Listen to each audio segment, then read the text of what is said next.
far back as I can remember, the only thing I ever wanted to do was join the military, go fight for this country. So when I was 18 years old, did just that, enlisted in the Army, and then went right into Ranger Battalion, and then earned my way into Special Forces. So after our country was attacked on 9/11, found myself exactly where I wanted to be, fighting for this country. So for the next 2 decades of pretty much continuous combat, I got to see the best that this country has to offer, hardworking men and women, going forward and fighting for a common purpose and a common goal to secure this country. Also saw the worst side of our government, the fact that our elected officials had no issues lying to the American people to keep us at war in places that didn't give us back anything, and they were too cowardice to say that they had gotten it wrong and to admit that we had spent blood and treasure for no actual gain back to our country. That was until President Trump came on the scene and really kind of cut through a lot of that. He reinvigorated the way that we went about our foreign policy by putting our country first, giving us the resources that we needed to go out and decisively beat ISIS.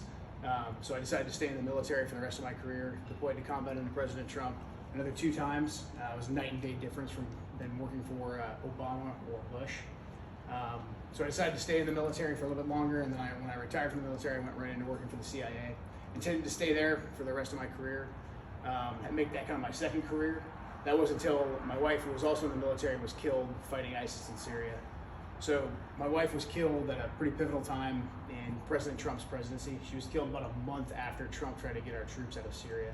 So after he tried to do that, the deep state, the establishment, moved against him to try and portray that he didn't know what he was doing, that he was some kind of a fool, and that he just didn't understand foreign policy. So Secretary of Defense Jim Mattis, Secretary of State for the ISIS affairs Brett McGurk, and a bunch of other unelected bureaucrats had resigned in protest and then painted this picture like Trump didn't know what he was doing. So despite all the personal grief that I was going through, I decided that I was going to start speaking out about foreign policy. So I developed a relationship with the Trump administration, and did everything I could to write op-eds, go on the news, and articulate President Trump's foreign policy and how it had restored the will of the American people, and it was the right thing to do.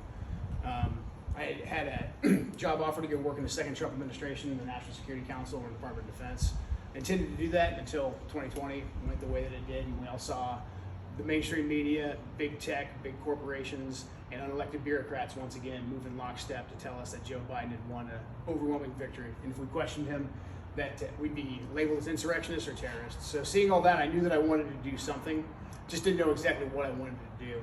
That was until Jamie Herrera Butler, who I voted for, did what she did by voting for the impeachment and then volunteered to be the star witness. So when she did that, I saw that as an attack on our country and on our community, because by doing that, she made our entire district vulnerable. She showed that she could be manipulated for the sake of a narrative and that she didn't have the courage and conviction to stand tall. So just like I did in the military, I can tell when I'm under attack and when our way of life's under attack. So I volunteered to go to Congress, just like I volunteered 23 years ago to support and defend the Constitution of the United States and to fight for our way of life. So what the left is doing right now is very much a complex information attack.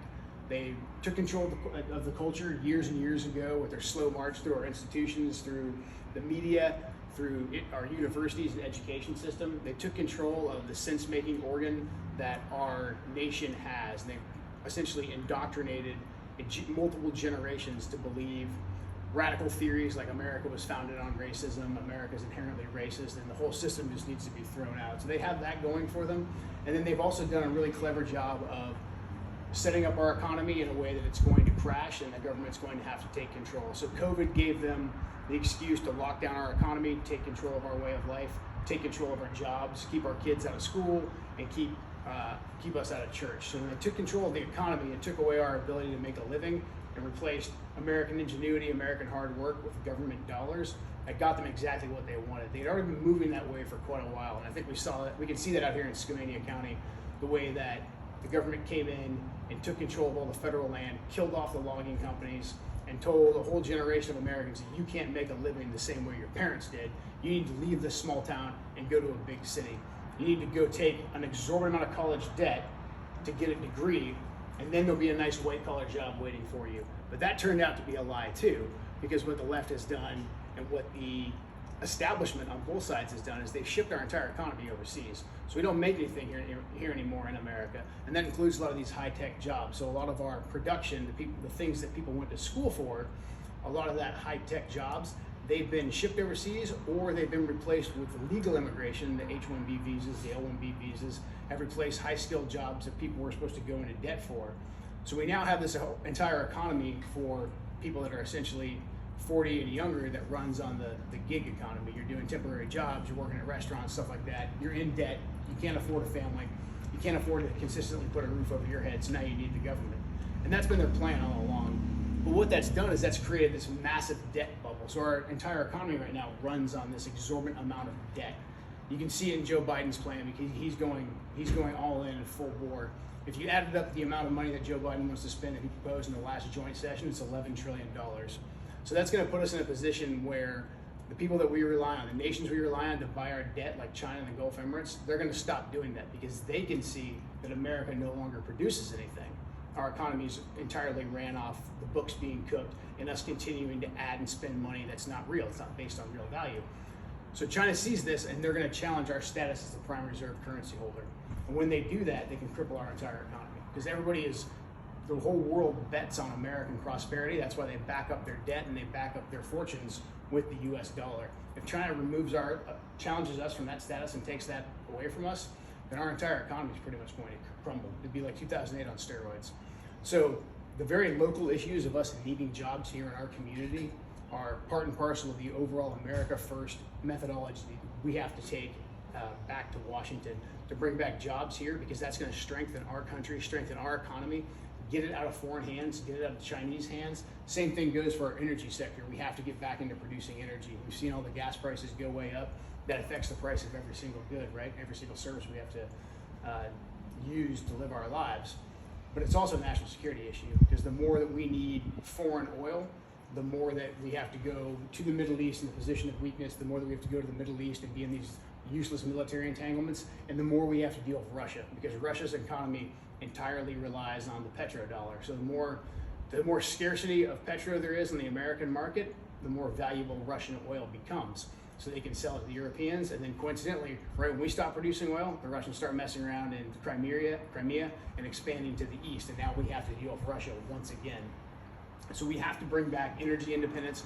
We have to continue to produce things, bring back manufacturing to strengthen our country. So to me, that's what America First is. A lot of people say, what's America First? It's the confluence of domestic, economic, and foreign policy by taking care of our people with our resources to secure our nation. Immigration's part and parcel to that. We obviously have to cut off the flow of illegal immigrants. I think everyone can understand that. The cartels are in control of our southern border right now. So we do get a lot of sex trafficking, human trafficking, and just criminal activity coming up into our country. But by and large, the people that are fleeing South America, they're good, hardworking people who just want the best things for their family and their kids. That's why they come up here. And Joe Biden has created this incentive system because he has the backing of the major corporations and he has the backing of the labor unions on his side, because they want to hire these illegal immigrants and undercut the American working class, because they can hire illegal immigrants for way cheaper than they can hire legal Americans, because you also have to give legal Americans health insurance. So you can just hire 2 or 3 illegal immigrants, work them crazy hours, and then be done with them. That's where the corporations are turning a blind eye to this and supporting Joe Biden. The same thing goes, as I said before, with the high-tech skill jobs. We have the corporations that have no problem outsourcing all of their microchip technology and then bringing in skilled labor to undercut American skilled labor, because they can work those guys longer, harder hours and pay them less than they pay Americans. So we've created this entire economy that doesn't produce anything, and it's extremely vulnerable. So on the technology sector, we just saw the massive power grid shutdown that happened that's affecting the fuel prices and affecting the internet connectivity on the East Coast. That's because we stopped building microchips in our country. Like, we don't build or manufacture anything. Our infrastructure and our grid is entirely running on essentially Chinese products. That makes us very vulnerable. And then our economy, again, is ran on non-production. That makes us incredibly vulnerable. So those are my top issues. Something else that is my top issue is the election of 2020. Because we can't be shamed by the far left. We know there's evidence of widespread voter fraud, voter irregularity.